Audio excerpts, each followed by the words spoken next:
Hello, good morning.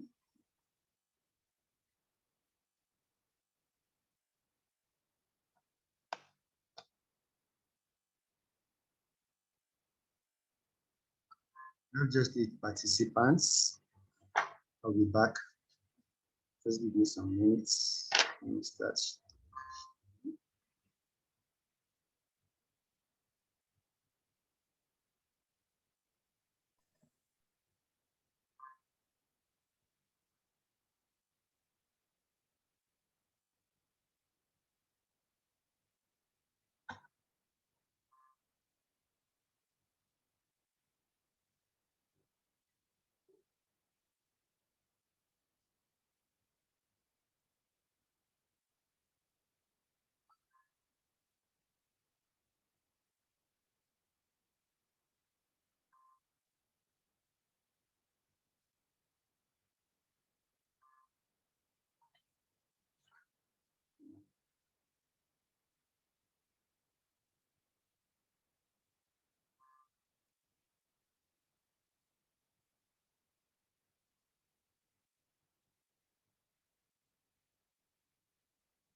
Hello. Brown Osawe. Brown Osawe. Yes, sir. Good morning, sir. The screen. Yes, sir. I can see the same screen. And you can see isolation, characterization, and identification of Maca enzymes. Yes, sir. Okay. Just give me a minute.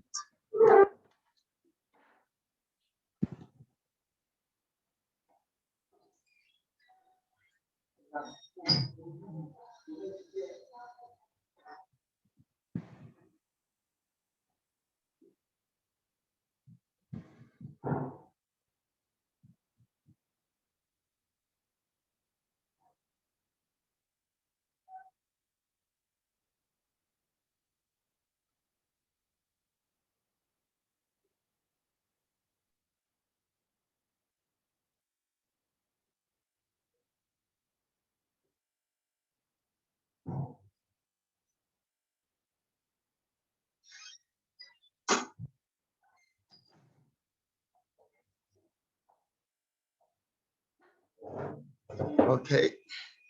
So good morning, class. Good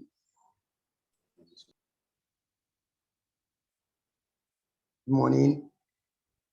Good morning, sir. We'll be looking at isolation, characterization, and identification of Maca enzymes and membrane components. We're to look at that. Now, The membrane. I want to assume you've done quite a lot of membranes.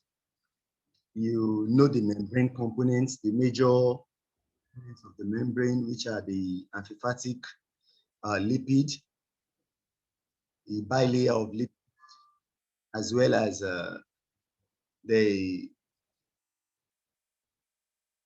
the proteins that you find as receptors, transporters, enzymes, and the likes around the two sides of the membrane. Then you also have the cell recognition molecules, the carbohydrates.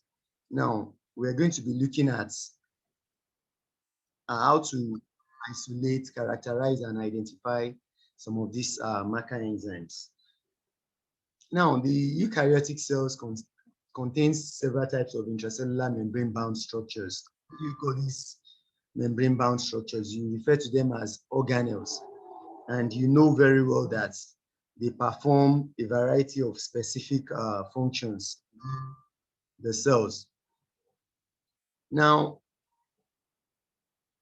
a biochemical analysis of the structure and function of these organelles require a relatively pure sample. If you're going to deal with any of these organelles, if you're going to isolate their membranes, if you're going to isolate components of their membranes, you need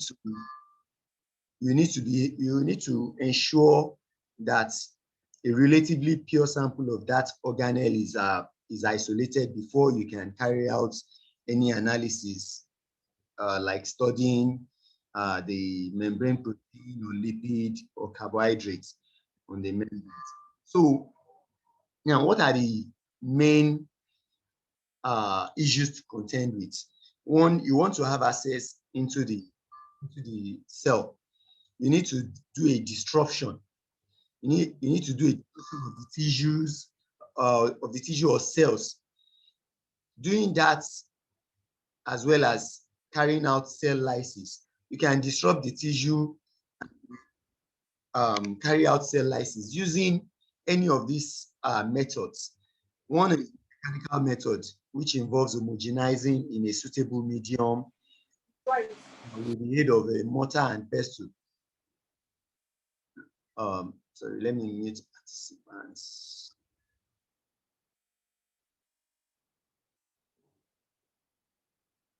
So basically, you could also use ultrasound.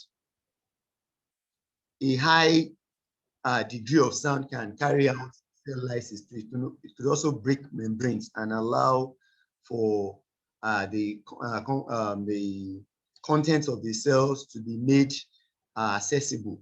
Now, you equally have osmotic lysis, whereby the cell is placed in a medium of differing concentration.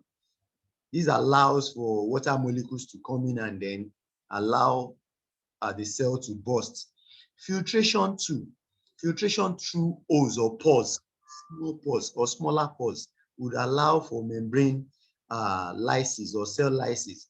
Now, you also have solubilization using detergents. Solubilization using detergents, there are detergents that would disrupt cell membranes. There are those ones that would do little disruption, while there are those ones that would do major damage. When I say little, when we talk about separation of membrane components, we would mention this. So you have various types of detergents that could be used to solubilize membrane or to break the membranes free. Now, the methods used depends on the cell type, it depends on the cell fraction of interest, and it also depends on the purpose of the experiment. If the purpose of the experiment is to obtain the cell membrane in active form, that means you have to be careful with the pH, with the temperature. You have to do all this in a controlled environment. Now,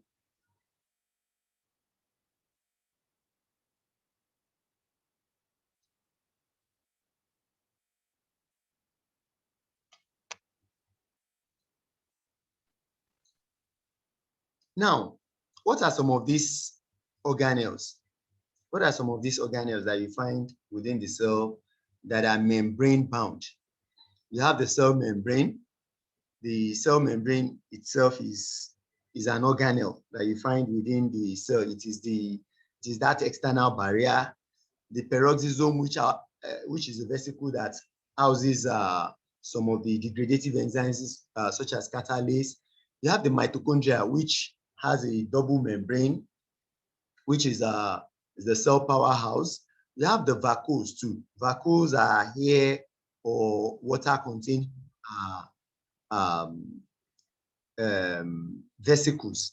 Now you equally have the cell wall. The cell wall is a rigid cellulose containing structure that protects the cell or provides rigidity to the cell, or it keeps the cell integrity. Now the chloroplasts are those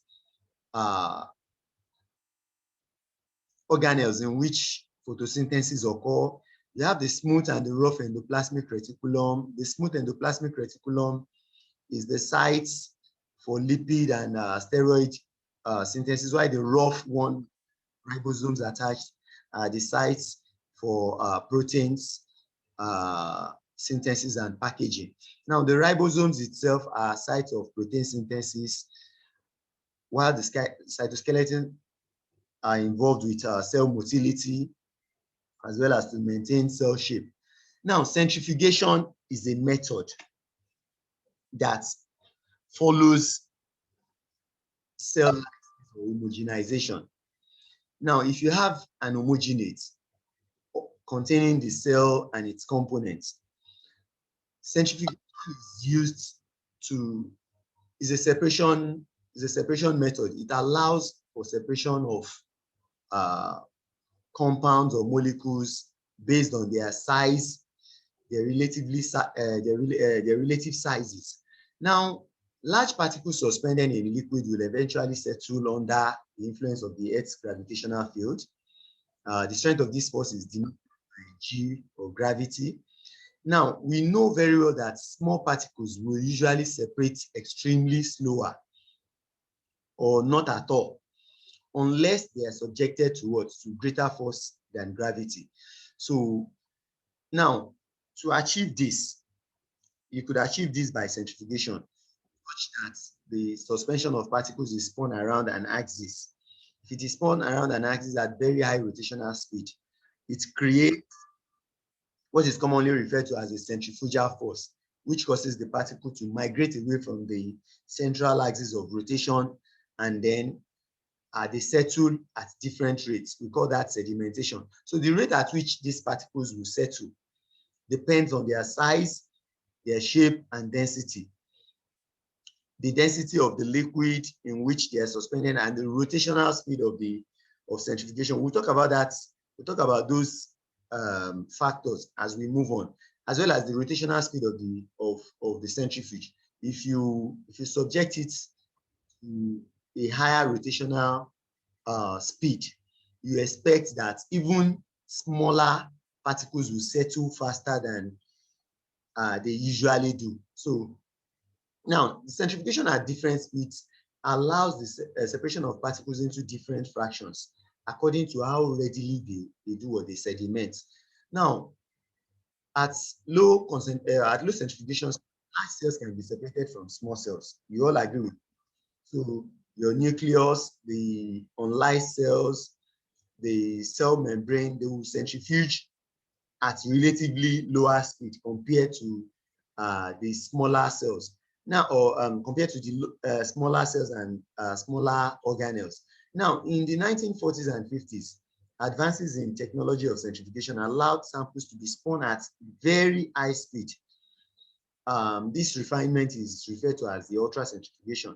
Now, a centrifugation speed of about 30,000 revolutions per minute can produce a centrifugal force of 100 times the Earth's gravitational force. That's 100,000 gravity. Ultracentrifugation using the appropriate types of sample preparation and solution allows for the separation of very small particles such as organelles and even macromolecules. Like I said earlier, if you carry out a separation at low speed, you're able to separate the larger components would sediment within a short period of time. But if you want to obtain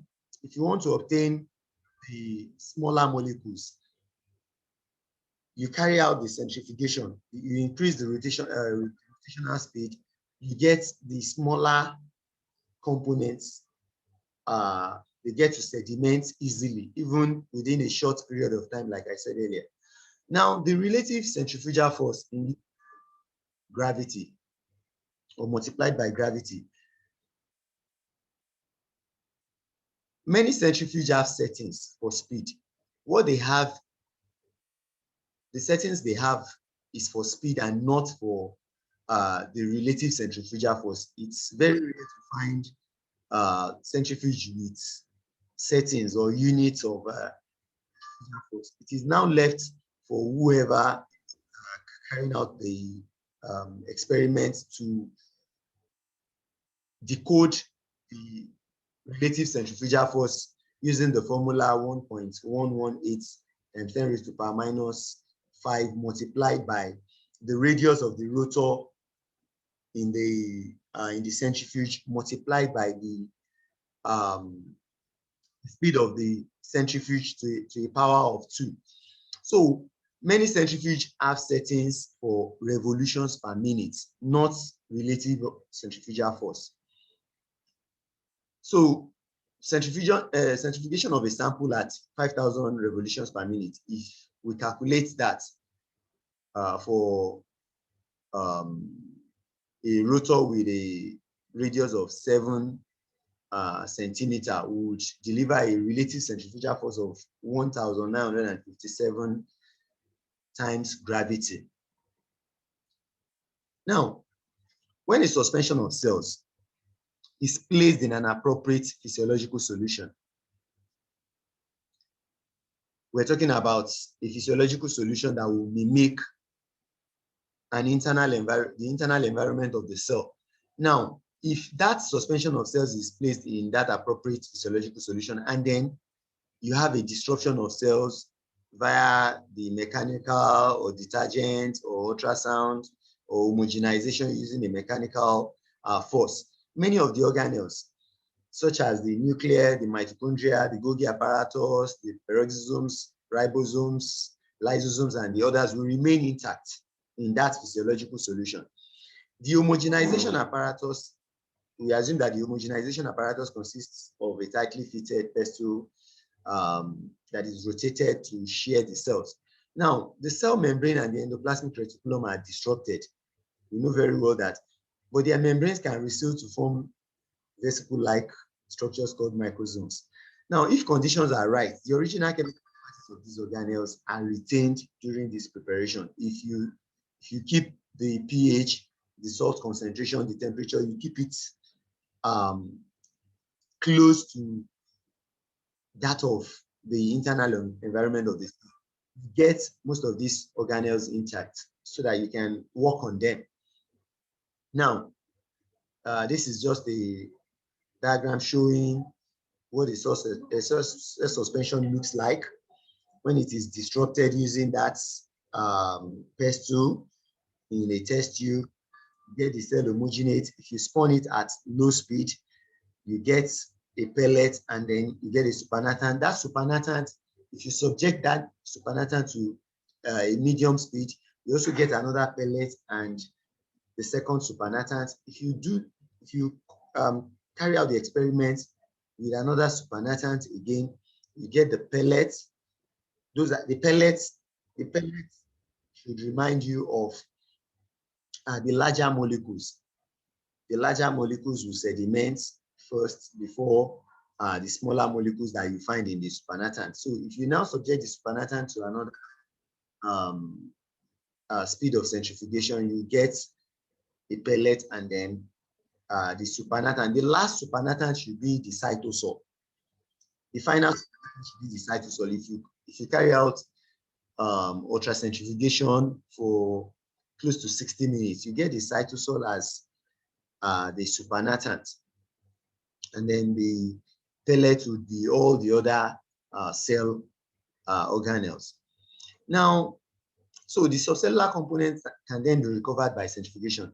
There are two main types of centrifugation that you could use. You have the differential centrifugation. The differential centrifugation is what I just described earlier with that chart.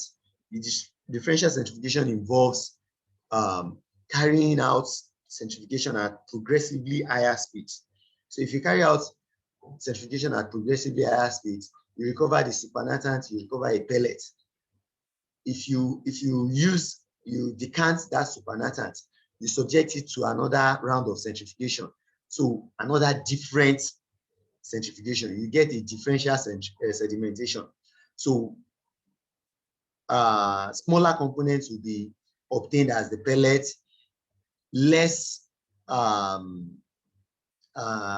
lesser components will be present in the supernatant.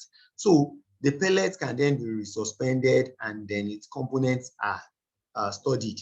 So if you obtain the different pellets, you can always be rest assured that the different pellets will contain organelles that sediment at the same rate or with similar size. Now, a series of such steps can be performed to separate the different components of a cell homogenate. Apart from differential sedimentation, we also have what you call a density gradient centrifugation. Now, density gradient centrifugation involves having tube or a container with layered with solutions of different densities. Majorly, what we majorly use is the sucrose solution. You have different molar concentration of sucrose layered on each other. They don't mix. The highly dense sucrose will go to the bottom of the tube. The less dense sucrose will stay on top of the highly dense sucrose. Now, if you put in your homogenate into this solution of different sucrose densities, you find out that the different cell components will sediment. They will sediment and then they will stay in the sucrose gradient closest to their own density. They will stay in the sucrose gradient closest to their own what? To their own density. So you have that what do you call it? You have the different gradients, different densities, as well as the different densities of the homogenate. So the components of the homogenate sediment at their different rates into the different bands based on the density of the sucrose solution. Apart from sucrose, there are other compounds or other solutions. Cesium chloride can also be used to conduct density gradient centrifugation. The advantage of the cesium chloride over sucrose is that the cesium chloride would not need differing solution. Cesium chloride on its own would separate into different densities without preparing different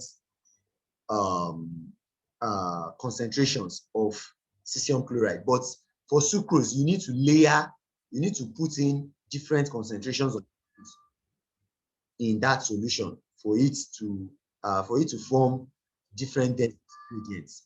So at the end of all of this, the different components having similar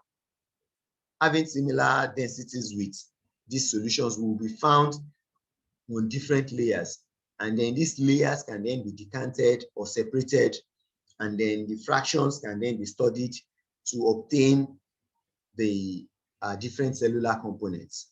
So fractionation methods have been of great importance in cell biology because they enabled the functions of the different organelles to be elucidated. So this method provided the first evidence for the existence of some organelles such as the lysosomes, the peroxisomes, which are small membrane-bound organelles that contain different types of degradative enzymes. Now, this is also a brief sketch of what differential centrifugation looks like.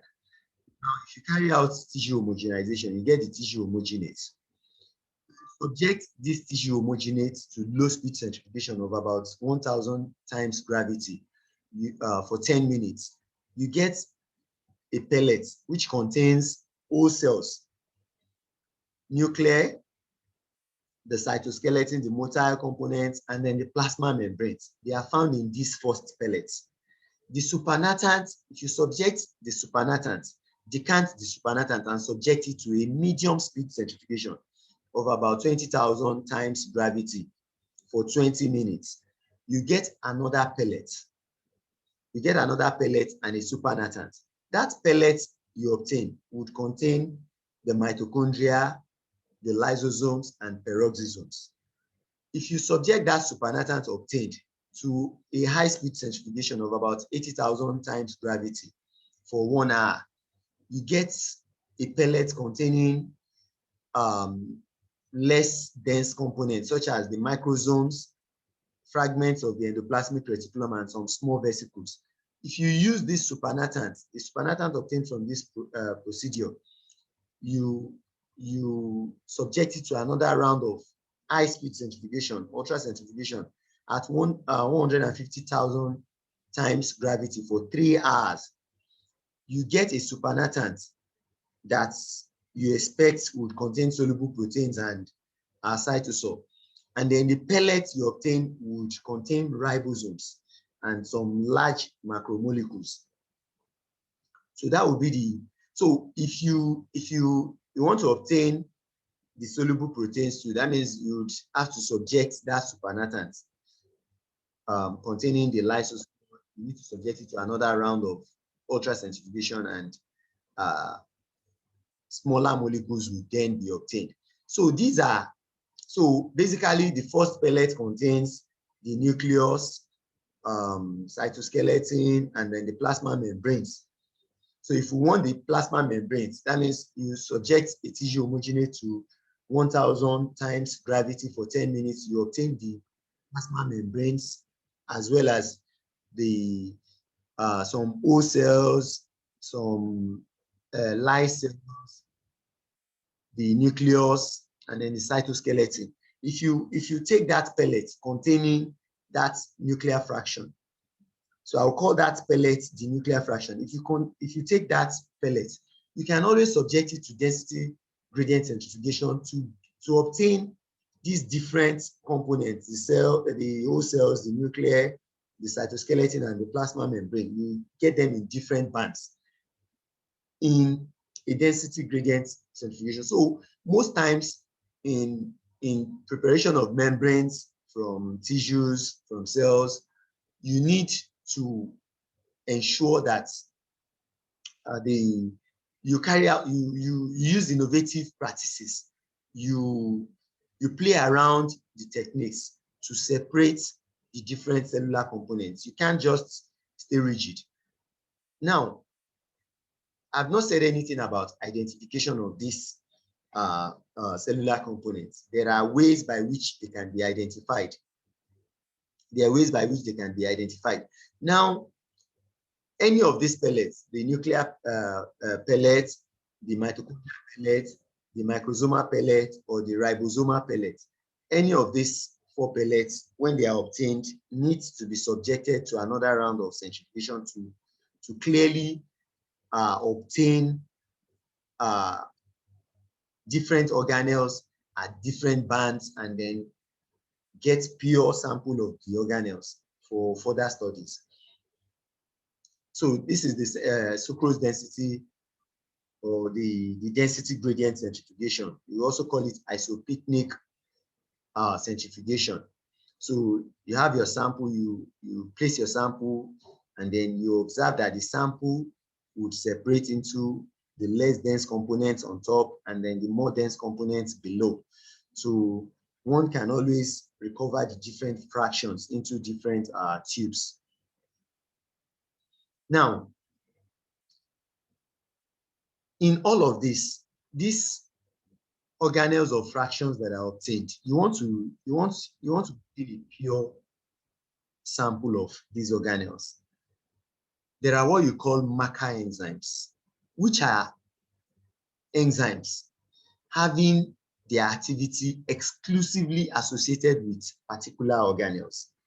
You can name a variety of these Maca enzymes. An instance is the sodium potassium ATPase that you find on plasma membranes. You find 5' nucleotidase on plasma membranes. You also find the receptor. You also find some receptors for a lot of peptide hormones that have their receptors on cell surface. You find their receptors as markers of plasma membrane. You find them present on the plasma membrane, exclusively on the plasma membrane. These enzymes are referred to as what? As Maca enzymes. Used to identify. They're used to identify the different organelles because they are exclusively or associated. They're exclusively associated to particular organelles. Now, in assessing the activity of such enzymes, so if you assess the activity of such enzymes in a preparation that you've just obtained, what you observe is that if you obtain the activity, solely the activity of these enzymes, excuse me, if you obtain the activity of these enzymes, if you obtain them solely, it is a means of assessing the purity of that preparation or the fidelity of your process. That means you've been able to, if you obtain the activity of that enzyme singly, that means you've been able to successfully isolate only that organelle. It gives you an assurance that you've been able to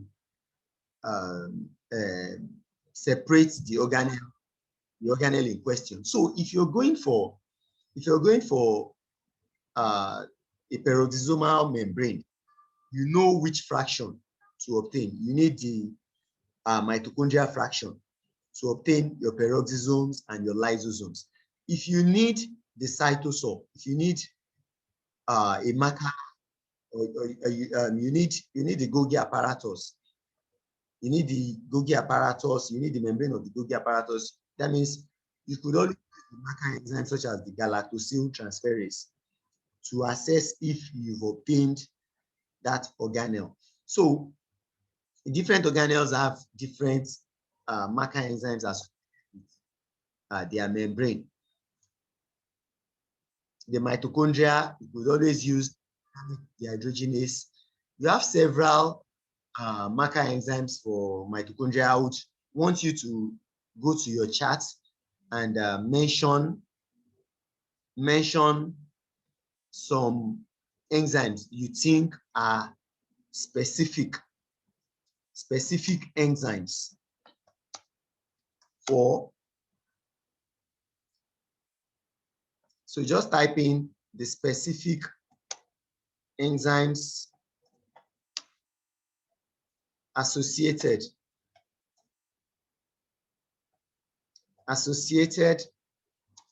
with mitochondria. I want to see your answers.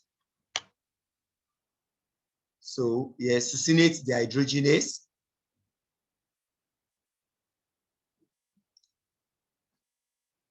Succinate dehydrogenase is one. The endoplasmic reticulum has glucose 6-phosphatase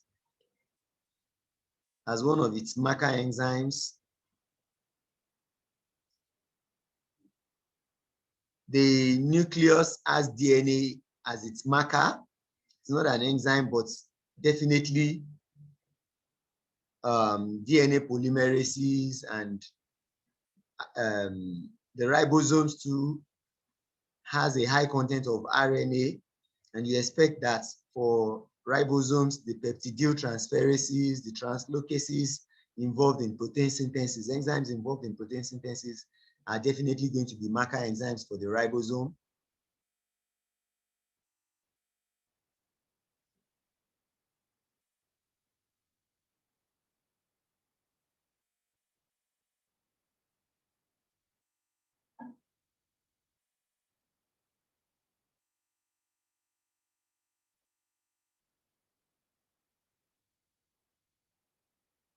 So I'm still expecting your responses. So those are some Maca enzymes there. For lysosomes, you have acid phosphatases. You have acid phosphatases.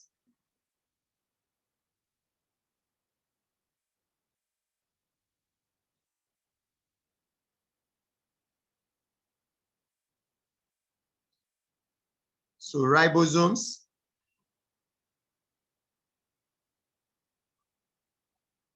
Which other Maca enzymes we have associated with the ribosomes?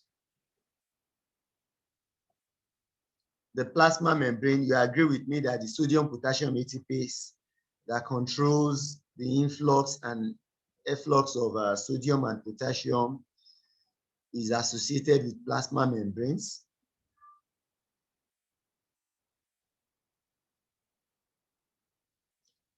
Now,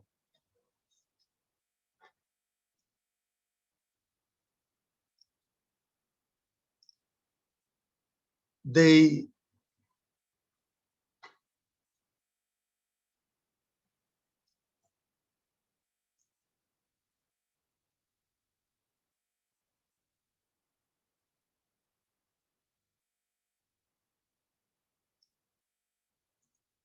if one is to obtain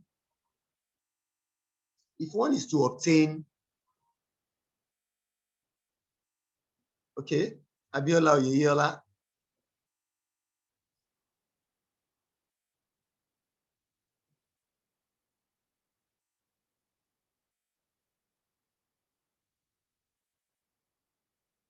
you can unmute yourself, Abiola Oyeyola.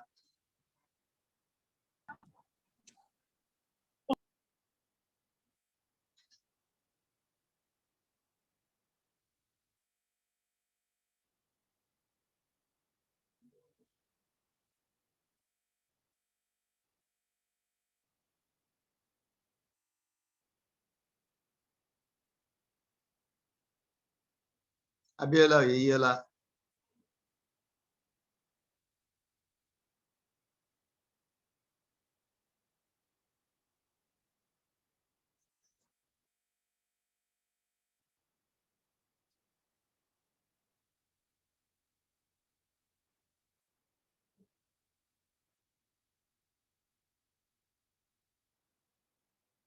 Okay.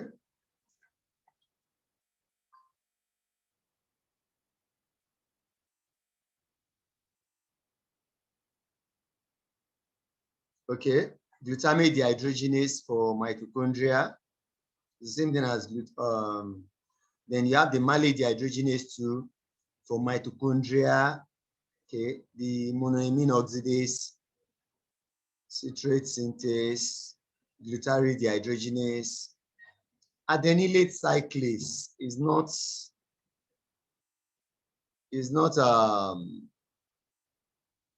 exclusive to the mitochondria, please.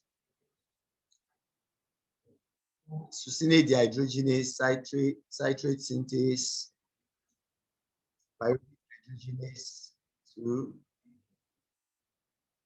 Okay, so fumarase,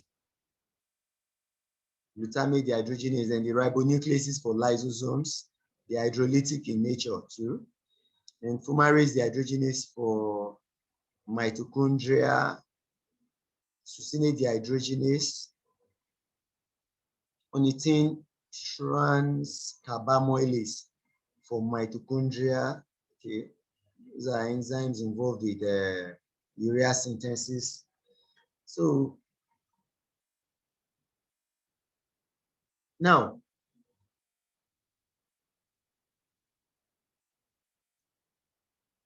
for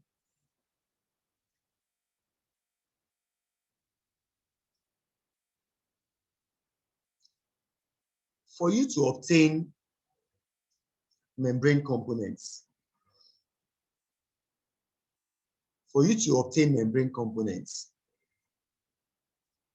there is a need for the membrane protein solubilization. One can always obtain membrane components via membrane protein solubilization. This is a process in which the proteins and lipids that are held together in native membranes are suitably dissociated in buffered detergent solution. So N-acetyl glucosaminidase. Okay, thank you. I think that will do. Now,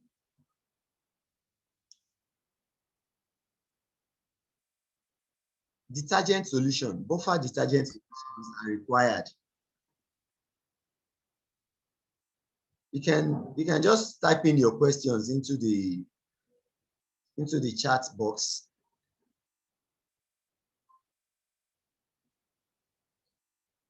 So to obtain, for instance, to obtain a protein, a receptor such as the serotonin 1A receptor, that's the 5-HT1A receptor. I'll give you the notes. They are important components. These receptors are important components of the G protein coupled receptors. You know, basically the G protein coupled receptors are involved with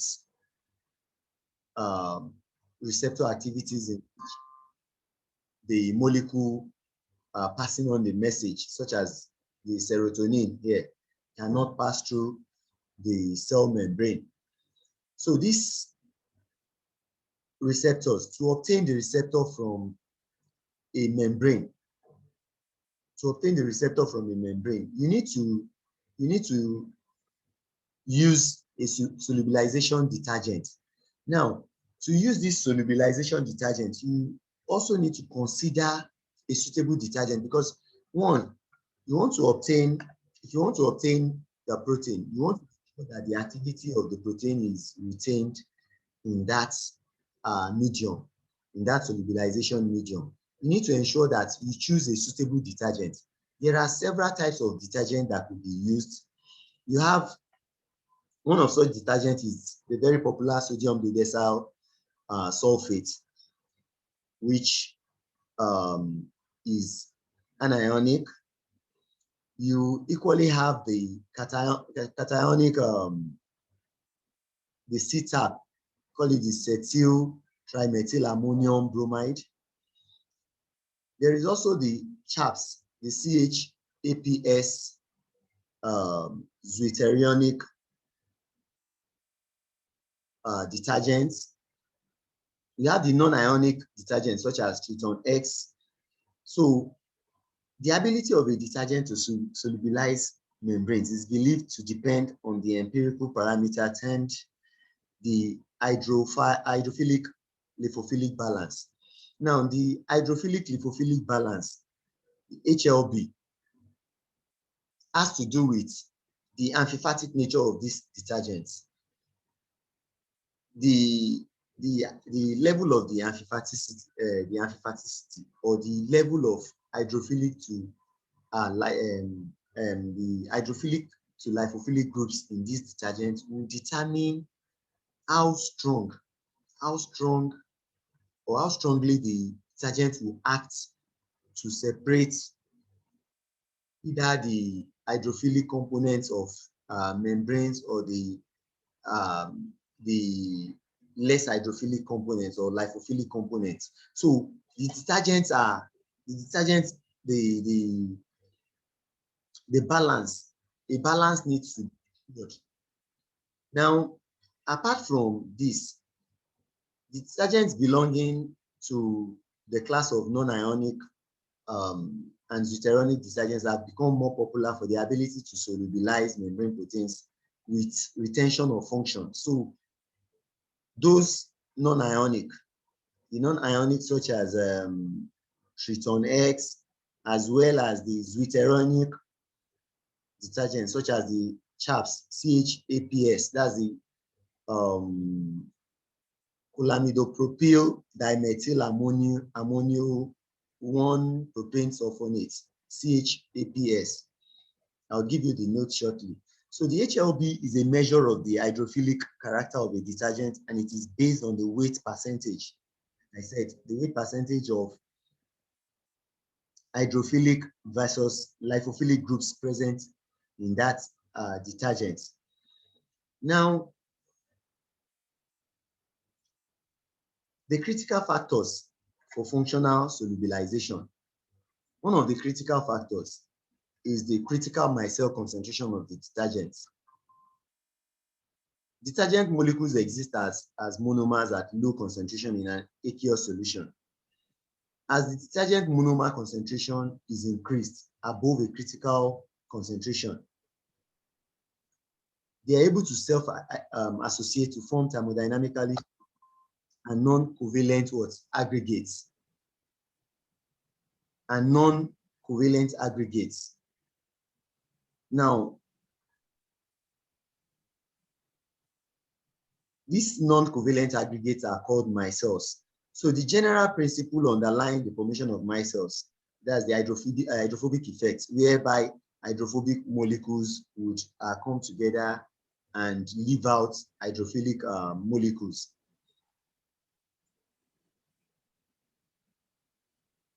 The general principle underlying this formation of micelles is common to other related assemblies, such as the lipid bilayers and biological membranes. You remember very well that the amphipathic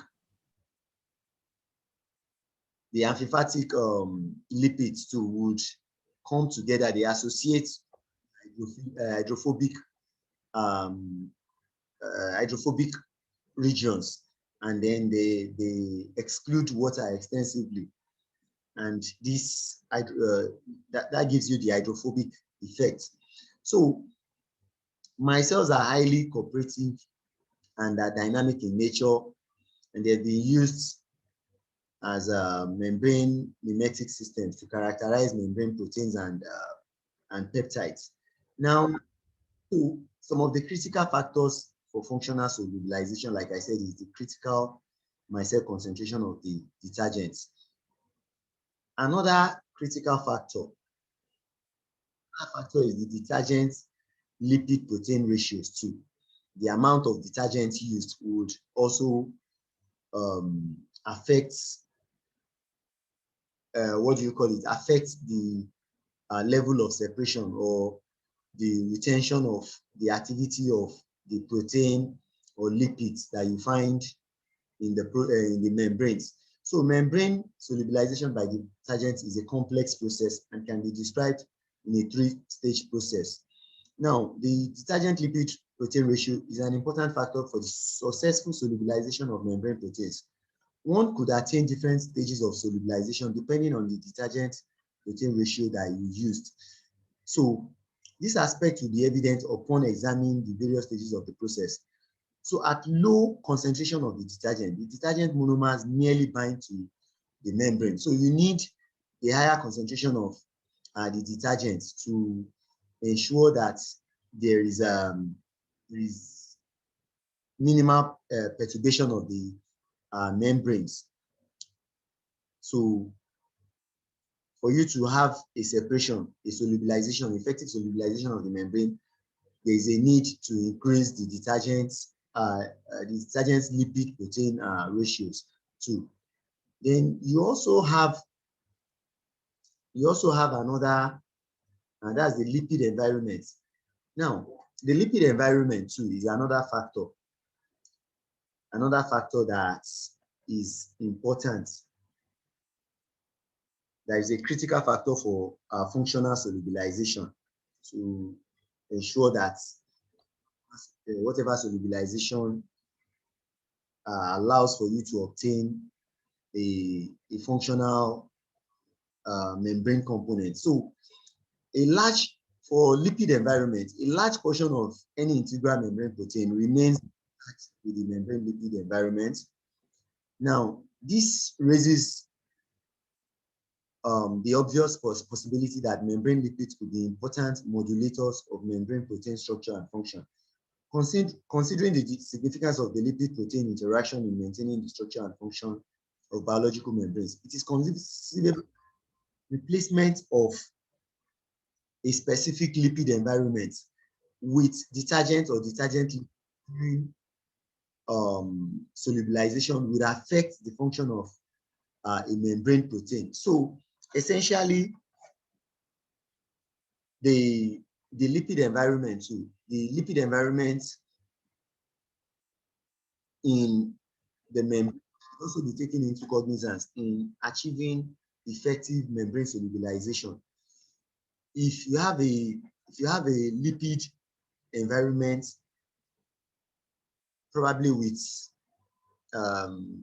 the hydrophobicity, the hydrophobicity has to be taken into cognizance in preparing detergents or in using detergents. The detergent that will be used, one that will ensure that the protein is still retained in the kind of lipid environment it was before in the membrane.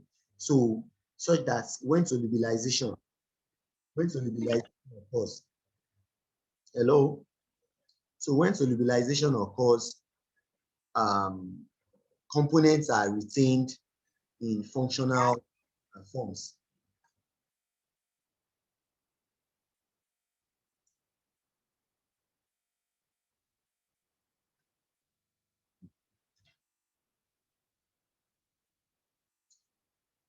So solubilization of biological membranes is often accompanied by selective or differential solubilization of membrane lipids due to the asymmetric extraction of membrane lipids by detergents.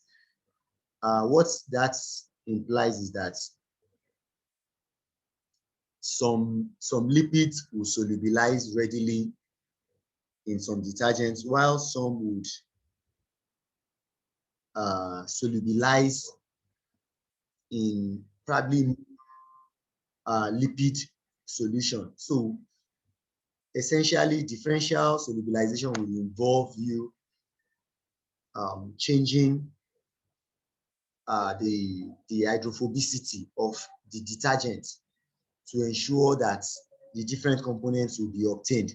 If a particular solution doesn't separate the lipids and the proteins in the membranes, one will need to exploit another detergent with hydrophobicity to ensure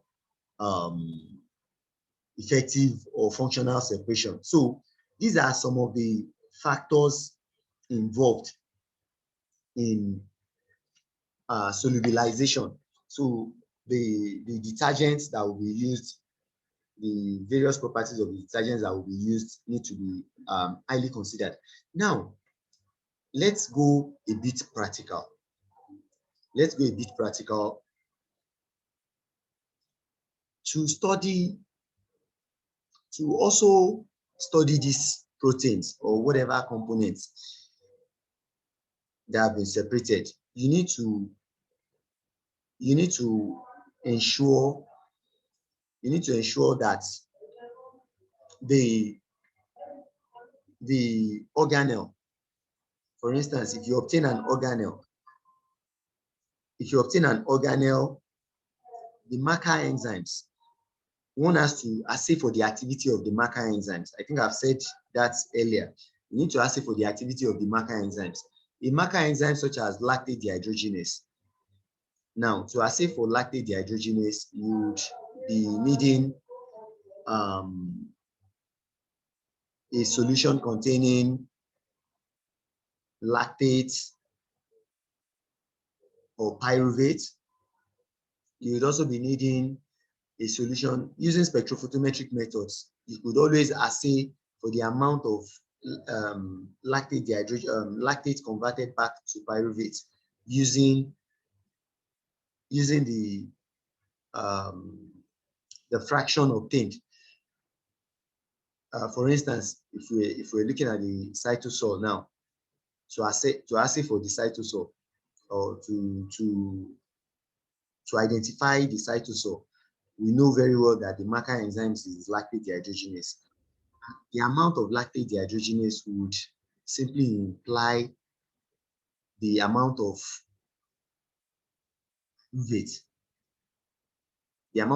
pyruvate. So That means a spectrophotometric measure, a spectrophotometric method that would account for the amount of pyruvate formed if you place lactate and NADH and the factors that would require for that reaction to take place. If you place them in a solution containing your fraction of cytosol, a spectrophotometric method to determine the amount of pyruvate formed could be your assay for these Maca enzymes. So essentially, one would need to carry out an assay of the Maca enzymes to determine the amount of that Maca enzyme, or the extent of the Maca enzyme that you have in that fraction that you've collected. So now, obtaining a fraction containing the Maca enzyme does not imply that you have obtained the membrane. I don't know if, okay, let me come again. If you obtain the different fractions after differential centrifugation or density gradient centrifugation, you obtain a fraction of, say, the mitochondria. You have not obtained the mitochondrial membrane. Our course here is to obtain the mitochondrial membrane, both the outer and the inner mitochondrial membrane, and then study that membrane. So in doing that, you equally need to obtain the fraction. After obtaining the fraction, you also need to lyse that organelle. There's a need to lyse the organelle. If you lyse the organelle, then you obtain the ghosts. That will be the covering or the membrane. You obtain the membrane as your first pellet. If you carry out a low speed centrifugation, you obtain that membrane, that mitochondrial membrane as pellet, and then if you don't have anything to do with the supernatant, you can discard the supernatant and then continue your work on the pellet. It is on this pellet that you expect to have the mitochondrial membrane fraction now, that you now work on to separate either a protein of interest in the mitochondria. Say, for instance, you're looking at the succinate dehydrogenase protein. You want to obtain the succinate dehydrogenase protein, you carry out a solubilization of this mitochondrial membrane. If you conduct a solubilization of the mitochondrial membrane, the next thing you have is that you have an homogenate containing all of the separated proteins and then the lipids. If you subject this to SDS page electrophoresis, you get what? You subject it to SDS page, you get, that's the polyacrylamide gel electrophoresis, you get different proteins with their different sizes. The different proteins will separate based on their different sizes, and as they separate based on their different sizes, you can use markers for your protein of interest to determine if your protein is in that fraction. There is a way you could do a preparative SDS page such that you recover the protein and then you continue your work on the protein of interest. So essentially,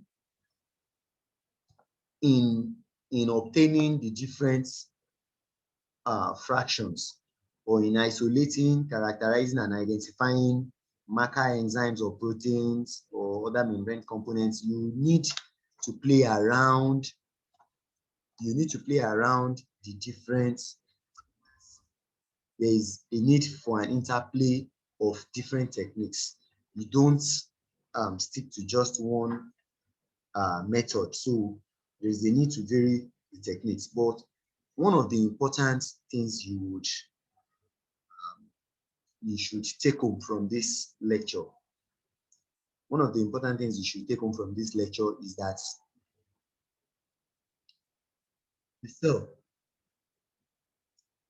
the cell, for you to carry out this experiment, there is a need to ensure that your homogenizing medium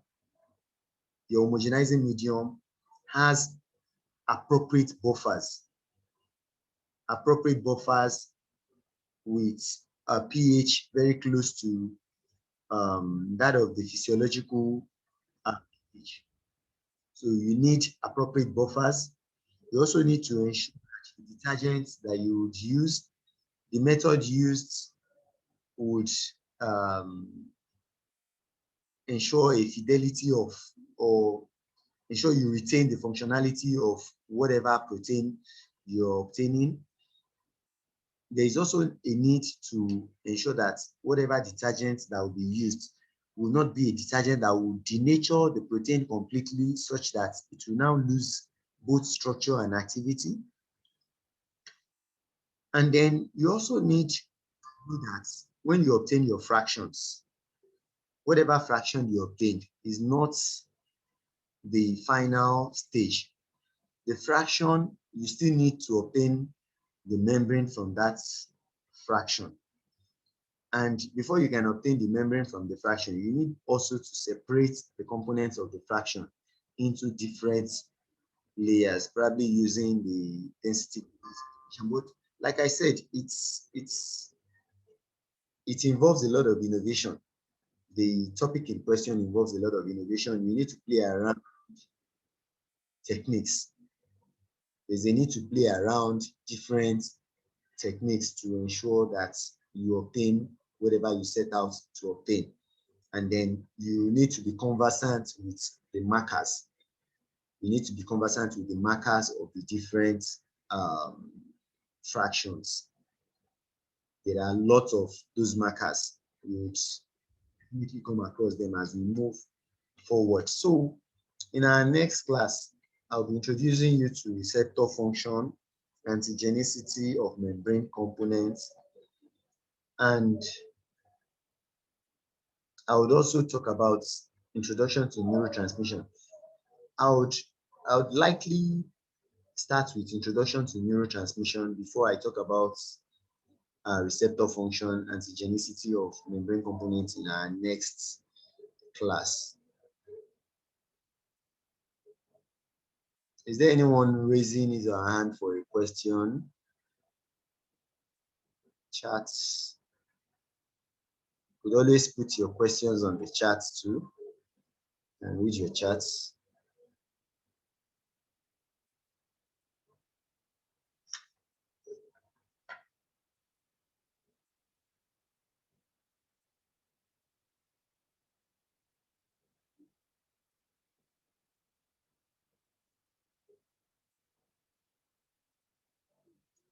Is there anyone raising his or her hand? I'm sure you're familiar with this topic. You're familiar with subcellular fractionation of cell components. I know that.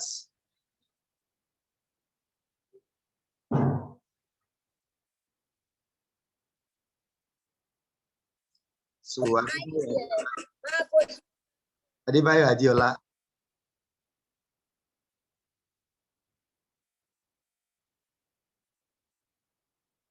Adebayo Adiola.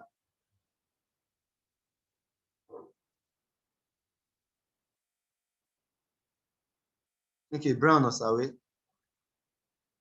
can unmute yourself. Brown Osawe, you can unmute yourself. Good morning, sir. Good morning, how are you? Brown Osawe, you can unmute yourself. Good morning, sir. Morning. Sir, please could you go over what you said about obtaining the membrane from the fraction? You were like, even after we first centrifuge, we still have to perform centrifugation again to get the membrane. I do not understand that part. Okay. But what I meant is that when you obtain your fractions, Yes, sir. if you obtain your fractions, you obtain a mitochondrial fraction now. Yes, sir. What you have obtained is an intact mitochondria. So you still need to subject, you still need to homogenize that fraction to Okay, sir. obtain mitochondrial membrane. Okay, sir. So when you obtain an homogenate containing the mitochondrial membrane, if you carry out a low speed centrifugation at 1,000 times gravity for just 10 minutes or thereabouts, you get the mitochondrial membrane as a pellet. Are you with me? Okay. You get the mitochondrial Yes, sir. pellet, and then, like I said, you can discard the supernatant if you're not studying dissolved substances within the matrix of the mitochondria. So now when you obtain your mitochondrial membrane, if you're looking Okay, for sir. the mitochondrial membrane protein, you now need to carry out solubilization in an appropriate medium and appropriate detergent. If Okay, you sir. do that, the membrane proteins will solubilize at different rates. Like I told you, an interplay of the amphiphaticity or the level of amphiphatic properties of this detergent would yield different proteins at different solubilization rates. Are you with me? Yes, sir. So you Yes, carry sir. out differential solubilization too, maybe in a detergent that has more hydrophilicity. You get, or in a Okay, sir. that has less hydrophilicity. If you carry out that solubilization in a detergent that has less hydrophilicity, that means less hydrophilic proteins would yield into that solubilization medium. Now, Okay, sir. those proteins that you now obtain in that medium, if you subject them, you can always separate them. You can separate them and identify them using the page. You may not need Okay, sir. SDS. SDS, if you're going to use SDS, that means you have some, you want to go beyond separating different proteins. You want to separate the protein into its components. That's when you use SDS. You remember where you have Yes, sir. different subunits of a protein. So we're looking at an intact protein here. So you might not need to use SDS, but carrying out polyacrylamide gel electrophoresis will separate the proteins out based on their size and charge. So Okay, if sir. you separate them out, you could always recover your protein if it's preparative in nature. You could recover, and then using markers would give you, using markers for the particular protein of interest. So marker will tell you the band in which you will find your protein. So if you obtain the protein, you can then continue your experiment with the protein, intact or not. Okay, sir. Okay, Thank you, sir. welcome. Okay, Daniel Aga, unmute yourself. Morning, sir. Good morning. Sir, you were talking, sir, Yeah. cesium chloride as a medium for isopycnic centrifugation. So I wanted to know, you said something about cesium chloride having one ability that sucrose doesn't have. Yes, cesium chloride. I didn't get that. Chloride is able to form gradients on its own. Are you with me? Yes, sir, I can hear you. You carry out Okay, thank you, sir. cesium chloride, it would separate out into different layers based on its density by itself, without you layering the different concentrations on each other. So it creates its own Okay. Okay, sir. densification. All right. Sir, please, can you come again? I didn't hear what you said. Who is that? Thank you. Sorry, who is that? Okay, sir. Favor, sir. Okay. I didn't hear what you said when you were explaining it. Can you come again, sir? Explaining what? Cesium chloride. Chloride. Okay. Yes, sir. I said cesium chloride is able to form a density gradient on its own without you. If you centrifuge cesium chloride, it will form a density gradient on its own without you layering different concentrations of cesium chloride. Are you with me? Yes, sir. Okay. So, but on the other hand, sucrose, you need to layer maybe 0.5 molar sucrose, then 0.4 molar sucrose, then 0.3 molar sucrose, then 0.2 molar sucrose, as the case may be. So you don't need that for cesium chloride. It will come out by itself. The layers would form by itself. Hence, it makes your work more easier or less. Okay, sir. Okay. You're welcome. Yes, sir.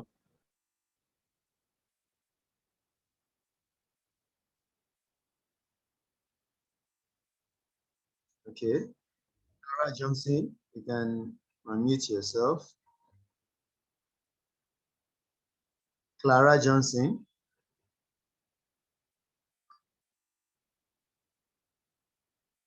Unmute yourself, Clara Johnson.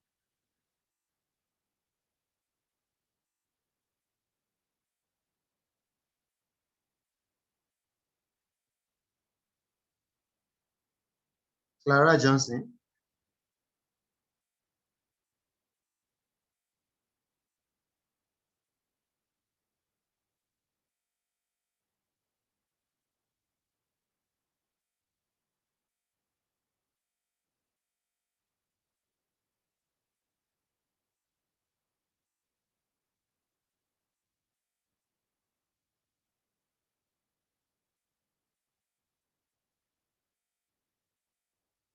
Okay.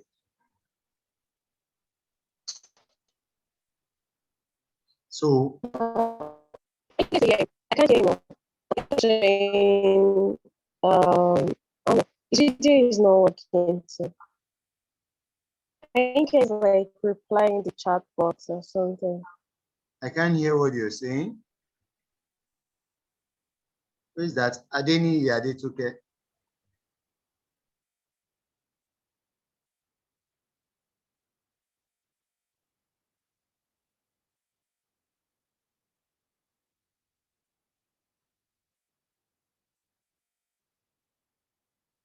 Clara Johnson, you're still raising up your hand.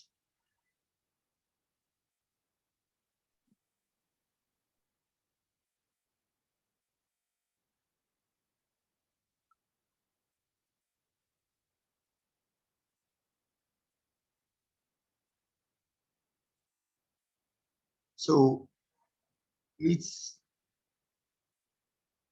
when are we meeting next? Tunji, are you there? Can unmute yourself if you can hear me. When are we meeting next? So, When are we meeting next? anytime is okay with you, sir. You said? Anytime okay with you, sir. Can we meet tomorrow? Tomorrow. What time tomorrow? Can do 12 to 1. Yes, sir. Okay. So 12 to 1. Today.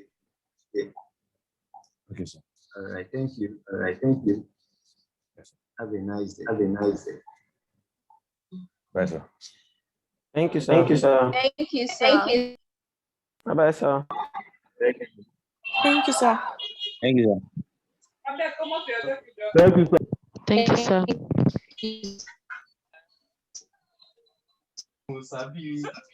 Yeah, but how do you want to talk about this? Now what from Happy-headed children. Please, thank you. Now they always talk every time. Go. Thank you. Thank you. this my letter? You are aware the man is still in the meeting.